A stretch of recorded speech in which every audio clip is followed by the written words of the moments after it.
దిల్ రాజు గారిని కిడ్నాప్ చేశారా, ఆయన మిమ్మల్ని క్యాప్చర్ చేశారా, మీరిద్దరి మధ్యలో బాండింగ్ ఎంత స్ట్రాంగ్ ఉందంటే మీరు ఆయన సినిమాలే చేస్తున్నారా? Any specific reason for that?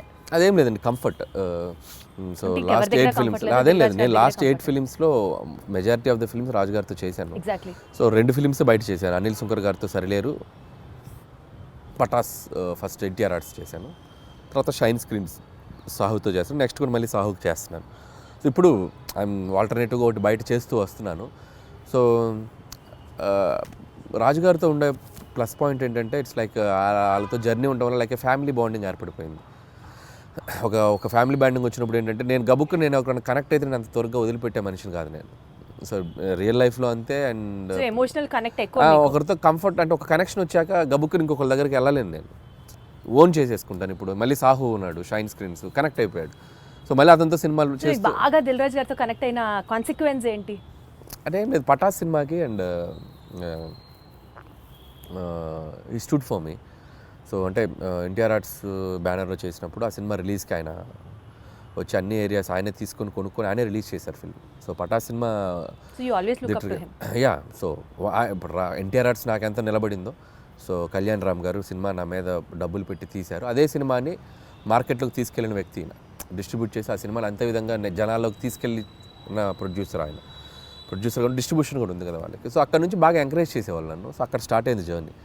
తర్వాత ఆల్మోస్ట్ 4-5 ఫిల్మ్స్ అక్కడే చేయటం. సో ఇప్పుడే భగవంత్ కేసరికి బయటకు వచ్చాను నేను. సో సరిలేరుకి ఒకటి బయట చేశాను, భగవంత్ కేసరికి మళ్ళీ షైన్ స్క్రీన్స్ చేయటం. మళ్ళీ నాకు షైన్ స్క్రీన్స్ కూడా సాహుతో అదే బాండింగ్ ఉంది ఇప్పుడు.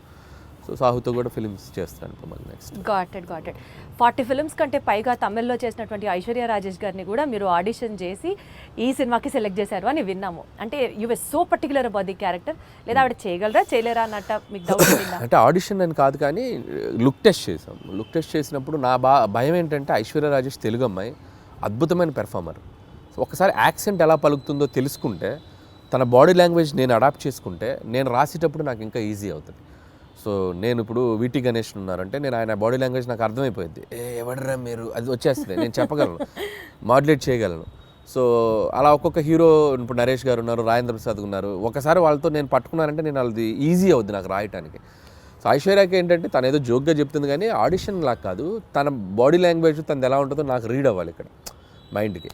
సో అందుకని ఒక 2-3 డైలాగులు ఎలా చెప్తుంది, సారీ బా, మీరు ట్రైలర్లో చూస్తారు కదా, లవ్ యూ బా, ఆ భావాన్ని ఎలా పలుకుతుంది, యాక్సెంట్ చెప్పగలుగుతుందా లేదా అనేది చూసుకున్నాం. సో బేసికల్గా మీరు మనుషుల్ని స్టడీ చేసేస్తారు, బాడీ లాంగ్వేజ్ని అర్థం చేసేసుకుంటారు. You have that skill, easy అవుతుంది.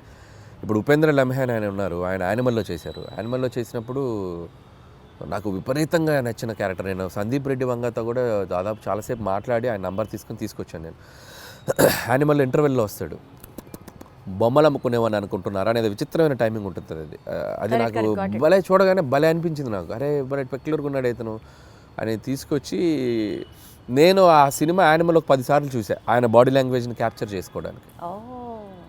చూసుకొని నేను నరేష్ ఇచ్చినప్పుడు అతను షాక్ అయిపోయాడు, ఉపేంద్ర లమ్హాన్, ఇదేంటి ఈ నాలాగా పెర్ఫామ్, ఈ నాలాగా కనిపిస్తున్నాడు ఏంటి, ఇన్ఫ్యాక్ట్ నాకన్నా బెటర్ కనిపిస్తున్నాడు ఏంటి అన్నారా? మీకు కాంప్లిమెంట్ వచ్చిందా? యా, ఈ టోల్ లైక్ దట్. సో నేను ఆ బాడీ లాంగ్వేజ్ని ఓన్ చేసుకోవడం వల్ల ఆ మిమిక్రీ చేయడం ఒక ఇది ఉంది కాబట్టి నాకు ఈజీ అవుతుంది క్యారెక్టర్స్తో రాయటానికైనా పెర్ఫామ్ చేయించడానికైనా. అప్పుడు నాది వాళ్ళ మీద రుద్దటం కంటే వాళ్ళ దాన్ని బెటర్గా అడాప్ట్ చేసుకుని దాన్ని బెటర్ చేయడం ఉన్నప్పుడు ఎప్పుడు ప్లస్ అవుతుంది. ఏమన్నా స్కెచ్ ఏమన్నా sketch. Meenakshi such a beautiful heroine. ఇప్పటి వరకు తను చేసిన ఫిల్మ్స్లో తన క్యారెక్టర్కి తగ్గ స్కోప్ రాలేదు అని ఒక చిన్న పాయింట్ ఉండింది. ఈ సినిమాలో how you going to show it to her? So Meenakshi బేసికల్గా వెరీ డెడికేటింగ్గా చేసే అమ్మాయి. అండ్ ఇద్దరు అమ్మాయిలు వెరీ గ్రౌండెడ్. నేను చేసిన అన్ని సినిమాల్లో ద బెస్ట్ యాక్టర్స్ వీళ్ళిద్దరు, I can say proudly. So very down to earth and very friendly, చాలా పెద్ద open statement, very friendly. And like A time చెప్పినా, ఏ సినిమాకి అంతసేపు ఉన్నారన్న, నైట్ ఎక్స్టెండ్స్ అయినా నో కంప్లైంట్స్ అట్ ఆల్. గుడ్డులా కష్టపడతారు సినిమా కోసం ఎంత దూరమైనా కష్టపడేటువంటి మెంటాలిటీ ఉన్న అమ్మాయిలు ఇద్దరు. అండ్ వెరీ జెన్యూన్ సోల్స్ అనమాట. సో అందుకని వాళ్ళకి అందుకే మీరు అన్నట్టు మీనాక్షికి లక్కీ భాస్కర్ తనకి మంచి పాత్ర పడింది, బాగా చేసింది.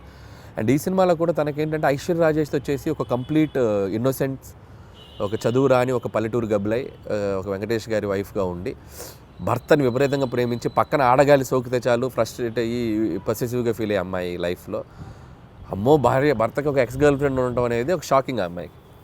ఆ అమ్మాయి ఎలా డీల్ చేస్తుంది అనేది ఆ అమ్మాయి క్యారెక్టర్.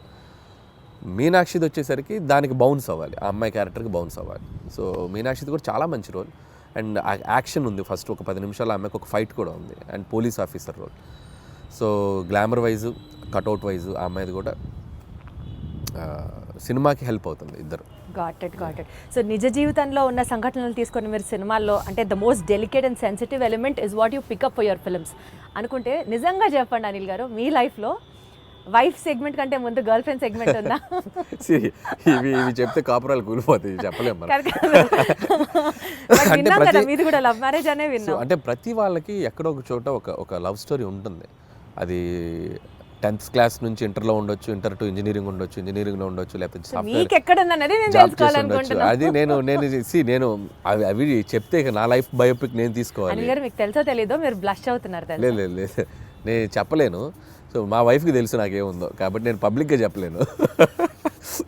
చెప్పలేను అండ్ ప్రతి ఒక్కరికి ఉంటుంది. అందుకే నేను తీసుకున్న ఎలిమెంట్ F2 కానీ అండ్ F2 కూడా ఇట్స్ లైక్ వైఫ్ హస్బెండ్ మధ్య ఉండే క్యూట్ రిలేషన్షిప్లో ఉండే చిన్న చిన్న fun things, problematic things discuss చేయడం వల్ల that become a very very big hit. ఇప్పుడు కూడా ఏంటంటే ప్రతి మనిషి ఒక మగాళ్ళ లైఫ్ అవ్వచ్చు, అమ్మాయిలకు కానీ ఎక్కడో చోట ఒక పాస్ట్ ఉంటుంది. సో ఆ పాస్ట్ని మనం బ్యూటిఫుల్గా డ్రైవ్ చేస్తే ఎలా ఉంటుంది, సో దానివల్ల ఉండే ప్రాబ్లమ్స్ని ఎలా మనం చెప్తే ఎలా ఉంటుంది అంటే మీ నిజ జీవితాన్ని రెప్లికేట్ చేశారా? నా నిజ జీవితం కాదు, ఇది అందరికీ మంది కనెక్ట్ అయ్యే ఎలిమెంట్. సో నాది ఉండేది తక్కువ ఉండొచ్చు, ఇంకోటికి ఎక్కువ ఉండొచ్చు. అంటే మీకంటూ ఉంది, ఎవరికైనా ఉంటుంది అన్న.